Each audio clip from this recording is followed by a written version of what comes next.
Welcome back to my channel, Cerita Roman. Selamat membaca. Jangan lupa like, komen, share, dan subscribe. Novel Menantu Dewa Obat. Klik tanda lonceng supaya dapat pemberitahuan selanjutnya. Oke. Bab 313. Mata Dion langsung berbinar. Ini berarti sama seperti dengan dugaannya. Bagaimanapun juga Kelvin lebih dewasa, jadi dia sambil bertanya beberapa pertanyaan lagi untuk melengkapi pemahamannya. Axel dan Alina bersikeras bahwa Reva sama sekali tidak mengerti keterampilan medis dan juga tidak mengenal dokter hebat apapun. Dan pada saat ini Kelvin baru merasa tenang.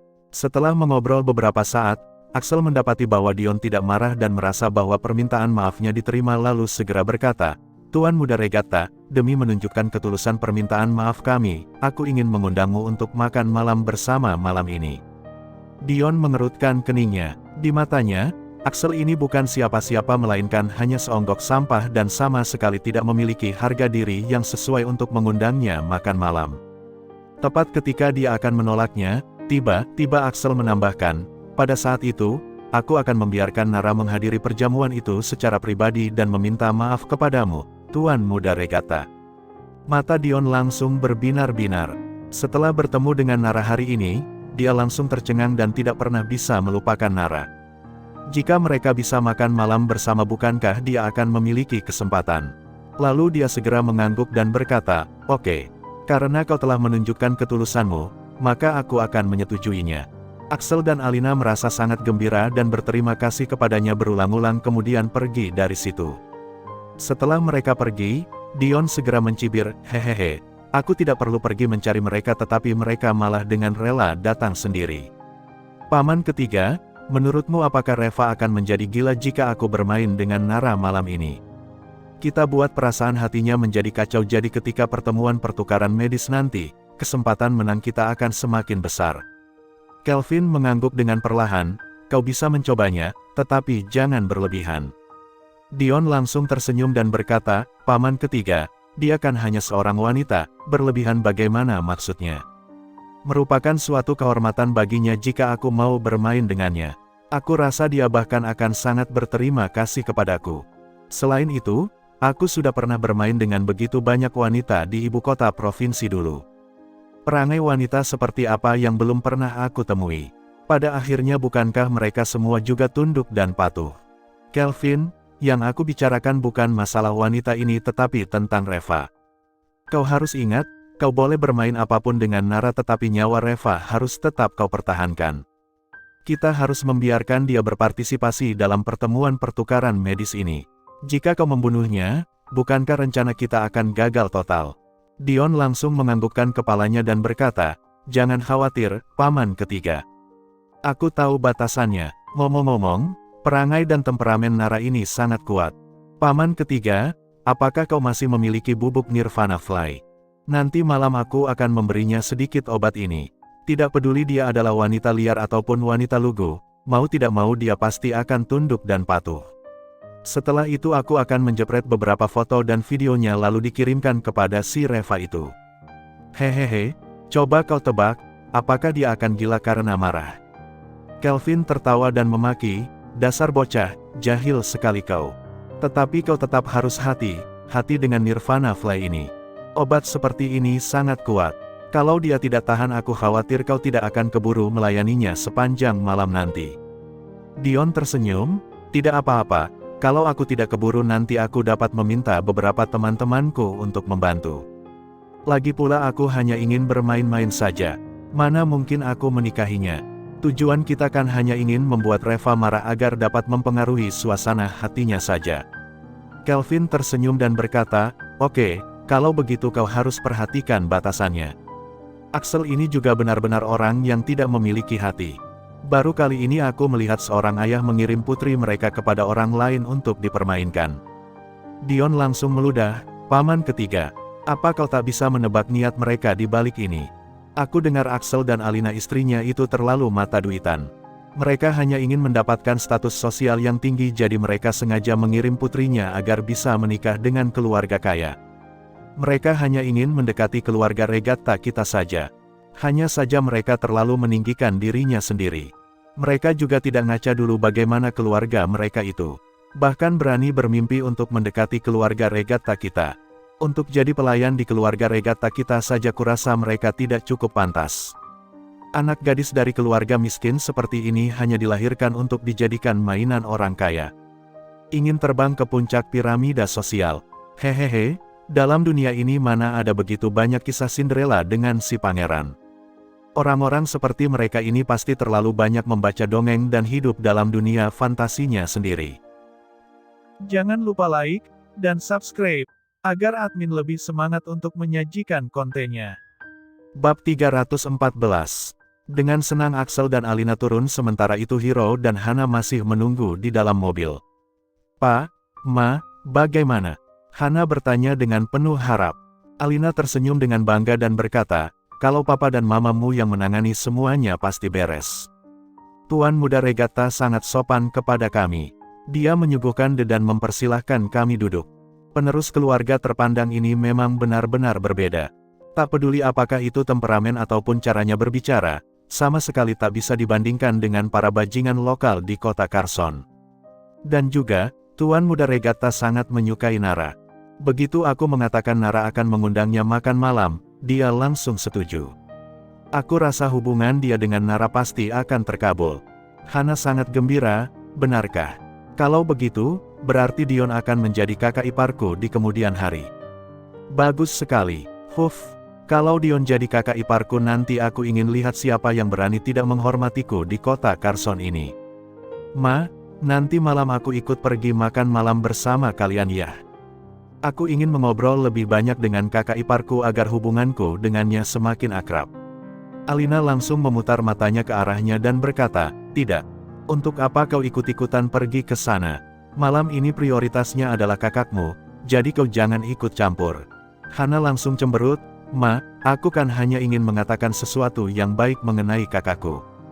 Lagi pula dengan sifat kakakku itu, jika dia benar-benar pergi nanti malam, aku yakin dia juga pasti tidak akan menjaga image-mu. Jika sampai dia mengacaukannya lagi bukankah semua usahamu ini akan sia-sia saja? Jika aku ikut ke sana setidaknya aku bisa ikut membantu agar semuanya berjalan lancar agar akhirnya kita semua tidak merasa canggung nantinya." Axel mengangguk, "Hana benar. Bagaimanapun juga Nara adalah kakak Hana jadi sudah sewajarnya Hana ikut pergi. Ini bisa dianggap sebagai pertemuan resmi keluarga kita dengan Tuan muda Regatta." Alina mengangguk, "Oke, kalau begitu. Hiro, jangan lupa untuk menjemput kami malam ini." Hiro mengangguk dengan enggan, "Ma, kalau begitu aku akan pulang sebentar untuk bersiap-siap." Alina menatap, "Kau bersiap-siap untuk apa? Kau kan tidak perlu ikut. Kau hanya perlu mengantarkan kami saja." Hiro tercengang, aku tidak perlu ikut." Alina berkata, "Tentu saja. Keluarga Regatta hanya ingin bertemu dengan keluarga Sukita. Kau adalah menantu kami, tidak pantas bagi kau untuk ikut ke sana. Lagi pula, dulu kau selalu berkumpul bersama para bajingan itu sehingga reputasimu juga buruk. Sedangkan keluarga Regatta adalah keluarga terpandang. Yang mereka inginkan adalah keluarga dengan latar belakang yang baik. Masa lalu kau itu penuh dengan hal-hal yang buruk, pahamkah kau?" Mendengar itu Hiro begitu emosi dan marah. "Dasar brengsek, sekarang kalian merasa reputasiku buruk," batin Hiro. "Di waktu dulu ketika keluarga kalian sedang terpuruk dan ingin menikahkan putrimu denganku, kalian datang dengan memohon. Ketika aku mencari seseorang untuk membantu masalah kalian mengatakan semua yang baik tentang diriku dan bahkan mengatakan kalau ingin mencari menantu harus yang seperti aku ini. Sekarang setelah kalian menemukan yang lebih baik dan lebih kaya langsung mengatakan aku tidak baik dan tidak selevel. Jika bukan karena aku menyukai Nara pada saat itu, siapa juga yang akan menikahi seseorang seperti Hana?"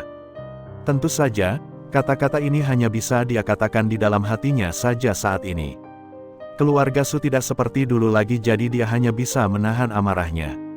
Hana juga tidak menyetujuinya. "Sudahlah, kata-kata mamaku tidak salah. Kau antar kami saja nanti malam lalu kau pergi cari makan sendiri. Tetapi jangan keluyuran terlalu jauh karena nantinya kau masih harus menjemput kami setelah selesai makan. Meskipun keluarga kami tidak sebaik keluarga Regatta, tetapi jika tidak ada mobil yang khusus untuk mengantar jemput juga tidak baik jika nantinya kedengaran oleh orang lain. Hiro, kau jangan membuat masalah malam ini, oke?" Hiro mengangguk, Tidak ada seorang pun yang memperhatikan kemurungan di matanya. Hana sedang berdiskusi dengan Axel dan Alina tentang apa yang akan dikenakannya nanti malam, dan bagaimana cara mereka pergi ke sana agar kelihatan lebih anggun. Sama sekali tak ada seorang pun yang peduli dengan pikiran Hiro. Jangan lupa like dan subscribe, agar admin lebih semangat untuk menyajikan kontennya. Bab 315. Pukul 5:30 sore, Nara baru saja pulang kerja ketika dia melihat Hana mengenakan gaun yang cantik dan berdiri di depan pintu. "Hana, apa yang sedang kau lakukan di sini?" tanya Nara dengan terkejut. "KKM, aku datang ke sini mencarimu untuk pergi makan malam. Papa dan Mama telah memesan kamar VIP paling mewah di Snowdrop. Kita sekeluarga akan berkumpul di sana nanti malam," kata Hana sambil tertawa. Mata Nara melebar dan berkata, "Snowdrop? Kenapa pergi ke tempat makan yang mahal? Dan juga mengapa tiba-tiba kita sekeluarga akan berkumpul hari ini?"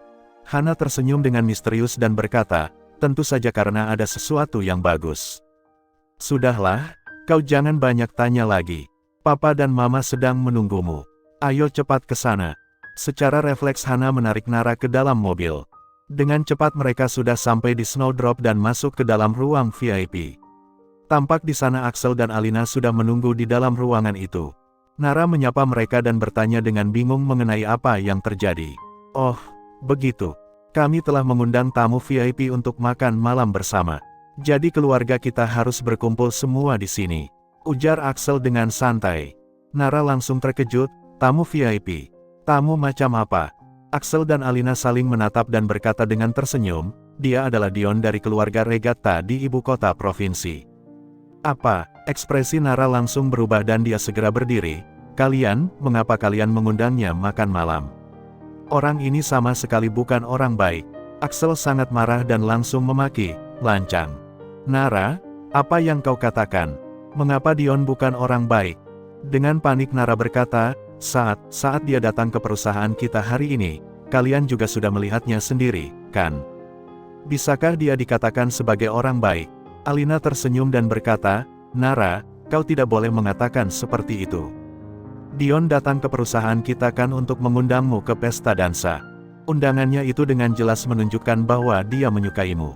Nara, tidak ada salahnya kan jika seorang pria naksir kepadamu. Nara, yang dia tunjukkan itu bukan perasaan menyukai." Begitu naik sudah langsung berbicara dengan nada memerintah. "Lagi pula, memangnya dianggap apa aku ini? Aku sudah punya suami, jadi mengapa aku harus menjadi pasangan dansanya?" Alina mengibaskan tangannya dan berkata, "Nara, Dion adalah penerus keluarga Regatta. Dia sudah terbiasa dihormati, jadi ucapannya pasti agak tegas dan memerintah.